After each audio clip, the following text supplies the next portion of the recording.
Հայաստանը պատրաստ է անխոչնդոտ հաղորդակցություն ապահովել Ադրբեջանի հիմնական մասի և Նախիջևանի միջև, այսօր կառավարության նիստում հայտարարել է վարչապետ Նիկոլ Փաշինյանը։ Իսկ Թեհրանից հնչում են մտահոգություններ։ Իրանը մտավախություն ունի, որ եթե Ամերիկայի Միացյալ Նահանգները ամրապնդվի այս տարածաշրջանում, ապա այդ հնարավորությունները կարող են օգտագործվել Իրանի դեմ, ասել է փորձագետ Փույա Հոսեյնին։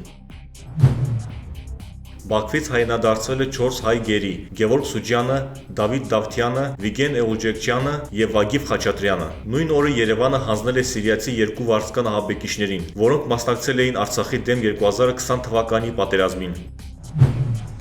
Այս պահի դրությամբ Հայաստանում այլևս չկան անձինք, որոնք հետաքրքրություն ներկայացնեն Թուրքիայի և Ադրբեջանի համար, Փաստինֆոյին ասել է Ազգային անվտանգության ծառայության նախկին տնօրեն Միքայել Համբարձումյանը, նշելով, որ վարձկաններին պետք էր փոխանակել բոլորի դիմաց։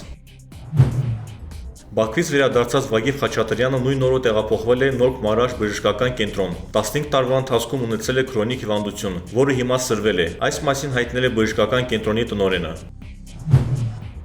Լիբանանահայ Վիգենը, որը գերեվարվել է պատերազմի ավարտի հենց հաջորդ օրը Շուշիում, տեղափոխվել է նաև զինվորական հոսպիտալ, ապա զինվորական վարչություն հարցաքննության։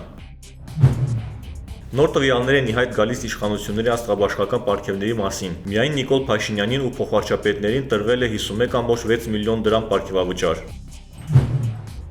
2025 թվականին Նիկոլ Փաշինյանի աշխատակազմին բաժանվել է շուրջ 802,5 միլիոն դրամ պարգևատրում և խրախուսում։ Այս մասին էլ Հայաստանի Հանրապետության կառավարությունից պաշտոնապես հայտնել են Փաստինֆոյի գրավոր հարցման ի պատասխան։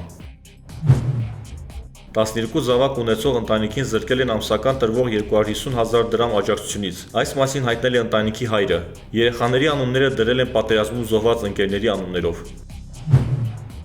Սթրայքբոլի խաղի դետալներ պահելու տարօրինակ գործով Երևանի քրեական դատարանը վերջապես Անդրանիկ Չամիչյանին ազատել է տնային կալանքից՝ կիրառելով վարչական հսկողություն։ Այս մասին հայտնում է փաստաբան Ռուբեն Մելիքյանը։